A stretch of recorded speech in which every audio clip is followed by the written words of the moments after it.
Hello मेरे प्यारे बच्चों, welcome back my YouTube channel MK sir inspiration. दोस्तों, अगर आप 2023 में बोर्ड परीक्षा देने जा रहे हो तो आपको भूल कर भी ये 6 गलतियां नहीं करनी है। अब 6 गलतियां कौन सी हैं वो हम वीडियो में आगे देखते हैं। तो अगर आप बोर्ड परीक्षा में बैठने जा रहे हैं तो परीक्षा में बैठने से पहले ये वीडियो जरूर देख लेना। और आपके मैं दावे के साथ कह रहा हूं कि आपके 90% मार्क सिक्योर हो जाएंगे। 90% मार्क आपके हर एक सब्जेक्ट में आएंगे, इसलिए वीडियो को एंड तक जरूर देख लेना। तो चलिए हम वीडियो स्टार्ट करते हैं और देखते हैं कौन सी ऐसी 6 गलतियां हैं जो आपको नहीं करनी है। सबसे पहला काम, सबसे पहला ये आपको ध्यानपूर्वक समझिएगा दोस्तों कि कॉपी के पहले पेज में काट पीट नहीं करना चाहिए, है ना। कि हम हमेशा बस हमारा काम होता है कि हम पढ़े जाते हैं, लेकिन अक्सर हमें ये चीज़ नहीं पता होता है कि हमें करना क्या चाहिए, कि बोर्ड एग्ज़ाम में कैसे हमें पेश आना चाहिए कि ताकि हमारा अच्छा से अच्छा मार्क आ जाए। तो कॉपी के पहले पेज में ये बात ध्यान से समझिएगा फ्रेंड्स कि देखिए, जो एग्जामिनर होता है उसके माइंड में हमेशा ये चीज़ होती है कि अगर बच्चा अच्छे से लिखा है, जब कॉपी खोलता है और आपकी सुंदर लिखावट को देखेगा तो उसका माइंड वहीं से डाइवर्ट हो जाता है, वहीं से उसका दिमाग बदल जाता है। और वहीं से अगर आपने पूरा भी नहीं लिखा है तो उसके बावजूद भी आपको अच्छे नंबर देता है। तो कॉपी के पहले पेज में काट पीट नहीं करना चाहिए, इस बात का ध्यान देना।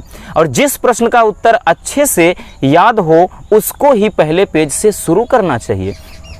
ऐसा ही नहीं कि जिसका आपको उत्तर भी सही से नहीं पता और स्टार्टिंग में ही इधर उधर क्या ये उल्टा सीधा लिख कर चले आए, तो इससे क्या होगा, वो भी कहेगा कि अरे छोड़ो ये तो उल्टा सीधा लिख दिया है, आपको नंबर नहीं देगा। तो इसलिए ध्यान देना कि जिस प्रश्न का उत्तर आपको अच्छे से याद हो स्टार्टिंग वहीं से करना चाहिए। कोई भी प्रश्न हो, प्रश्नोत्तर नंबर 1, 2, 3, 4, 5, 6 कोई वो, बस आपको वो पता अच्छे से होना चाहिए। ठीक, चलिए अब दूसरी गलती कौन सी है वो हम देख लेते हैं जो आपको नहीं करना है। दूसरी गलती ये है कि काले और नीले पेन, ध्यान से समझिएगा फ्रेंड्स, काले और नीले पेन के अतिरिक्त किसी अन्य पेन का प्रयोग नहीं करना चाहिए। ये आपको बहुत ध्यान देने वाली जो बात है फ्रेंड्स।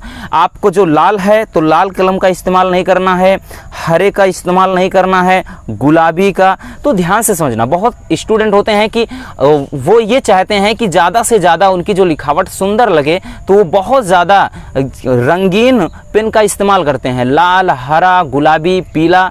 तो ये ध्यान से समझिएगा, ये लाल, हरा, गुलाबी इन पेनों का इस्तेमाल आपको बिल्कुल भी नहीं करना है। इससे कोई बेनिफिट आपको नहीं होने वाला है, ध्यान से समझिएगा। ठीक, अगला देखिए कि कौन सी गलती है जो आपको नहीं करना चाहिए, कि जो प्रश्न में पूछा जाए उसी का उत्तर या उससे रिलेटेड क्या है उत्तर लिखें। जो प्रश्न में पूछा जाए केवल उसी का उत्तर देना, उतना ही आपको उस प्रश्न में मेंशन करना है उत्तर के रूप में। और कसम, गाना या अपशब्द, या मतलब अपशब्द ये बोले तो गलतियाँ, जो भी गालियाँ होते हैं ना, गालियाँ या फिर काट पीट, इसमें भी नहीं करना है। तो बस इतना समझ में आना चाहिए कि जो प्रश्न में पूछा जाए उसी का उत्तर या उससे संबंधित उत्तर लिखें। कसम, गाना या अपशब्द मतलब गालियाँ, इन सब का प्रयोग नहीं करना चाहिए। बहुत स्टूडेंट होते हैं कि आपको आपकी माता का कसम, माता की कसम, पिता की कसम, ये कुछ मायने नहीं रखता है दोस्तों। उनके लिए फीलिंग कोई मायने नहीं रखती है कि आप कितने भी क्या हैं, कमज़ोर हैं, क्या है आपने नहीं लिखा है तो सोच रहे हैं कि हम कसम लिख देंगे, कसम दिला देंगे तो वो आपको पास कर देंगे। ऐसा कुछ भी नहीं होता है। जो आपने समझ लीजिए बोया है वही काटेंगे। कहने का अर्थ ये है फ्रेंड्स, जो आपने लिखा है आपको केवल उतने का उत्तर मिलेगा। हाँ, लेकिन आपने सुंदर लिखा है तो ये ध्यान से समझिएगा, इससे आपको ज़रूर एक्स्ट्रा कुछ मार्क मिल जाएंगे। ठीक, तो इस बात का ध्यान देना कि आपको उत्तर में कसम, गाना या गालियाँ ये सब नहीं लिखना है। नेक्स्ट है कि जो चौथी पॉइंट है, ठीक है ना, इसमें क्या करना है कि बोर्ड परीक्षा की उत्तर पुस्तिका में पैसे बिल्कुल ना रखें। बहुत सारे स्टूडेंट होते हैं ना कि वो क्या करते हैं, 500 रुपये डाल देते हैं कि भाई साहब की 500 रुपये ये रकम तो बहुत बड़ी है, इतने में तो एग्जामिनर पिघल जाएगा, या चलिए छोड़ दीजिए हम 1000 रुपये रख देंगे भाई साहब, अब तो क्या है एग्जामिनर गिर जाएगा। ऐसा कुछ भी नहीं है दोस्तों। क्या है, वहाँ पर CCTV कैमरास लगे होते हैं, उनके निगरानी में आपकी कापियाँ चेक होती हैं। तो ये आपके कापी में पैसे रखने से कोई मतलब नहीं है। जो पैसे निकलेंगे वो समझ लीजिए पैसे कहाँ जाएंगे आई डोंट नो, लेकिन इससे आपको कोई भी बेनिफिट नहीं मिलने वाला है। तो बोर्ड परीक्षा की उत्तर पुस्तिका में बिल्कुल भी हर साल बहुत सारे ऐसे केसेस आते हैं हजारों की संख्या में कि बच्चे कॉपी में पैसे रख देते हैं, लेकिन उससे कोई बेनिफिट होने वाला नहीं है, कि आपको ऐसा नहीं कि वो पास कर देंगे दयावश, ठीक है ना। तो ध्यान से समझिएगा कि आपको पैसे नहीं रखने हैं कॉपी में। नेक्स्ट पॉइंट, और ये सबसे इंपॉर्टेंट पॉइंट है कि अटेंडेंस सीट को भरना ना भूलें। बहुत सारे स्टूडेंट होते हैं जो अटेंडेंस सीट को ही नहीं भरते हैं। तो यूं समझ लीजिए कि आपने भले ही पूरा पेपर छाप कर रख दिया है, पूरा आंसर लिख दिया है, पूरा का पूरा 100% आपने कॉपी भरी है, लेकिन उसके बावजूद अगर आपने अटेंडेंस सीट नहीं भरा है, सिग्नेचर नहीं किया है, तो समझ लीजिए क्या है कि आप फेल हैं। वही तो लिखा है ना कि नहीं तो आप फेल भी हो सकते हैं। यानी अटेंडेंस सीट को बिल्कुल भी भरना ना भूलें, और उसमें आपका जो हस्ताक्षर होना चाहिए फ्रेंड्स, हस्ताक्षर होना चाहिए अटेंडेंस सीट में, जो आपका कॉपी नंबर लिखा जाता है, ये सारी चीज़ें क्रम आपको ध्यान से समझना है और उसको फिल करना है। नहीं आप भले ही एग्ज़ाम में बैठे रहेंगे, आपके पूरे एग्ज़ाम में आप उपस्थित रहेंगे, उसके बावजूद भी आप फेल कर दिए जाएंगे। और यही चीज़ अब की बार हुआ था कि बहुत सारे स्टूडेंट एग्ज़ाम में बैठने के बावजूद भी उन्हें फेल कर दिया गया। रीज़न था कि उन्होंने अटेंडेंस सीट को नहीं भरा था। तो ये बात आप अच्छे से समझ लीजिएगा।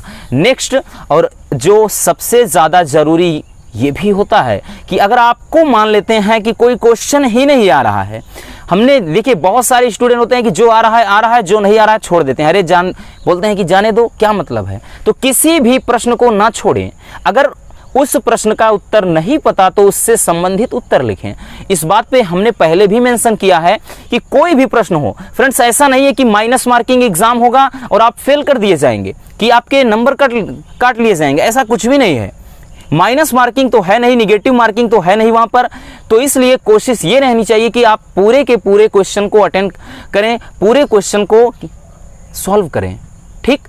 इससे आपको देखिए हमने बताया ना कि अगर आपको मान लेते हैं कि प्रश्न का उत्तर नहीं पता, अगर मान लेते हैं क्या कि अगर कार्य आ गया तो मान लेते हैं कि आपको कार्य की परिभाषा नहीं पता है, तो कार्य से रिलेटेड चीज़ें जो हैं कि कौन सी राशि है, ठीक, और उसके बाद इसका फार्मूला क्या होता है, तो ये सारी चीज़ें आप मेंशन कर सकते हो। गॉस की प्रमेय आ गया तो गॉस की प्रमेय का निगमन नहीं पता तो गॉस की प्रमेय किसे कहते हैं, ये लिख सकते हैं।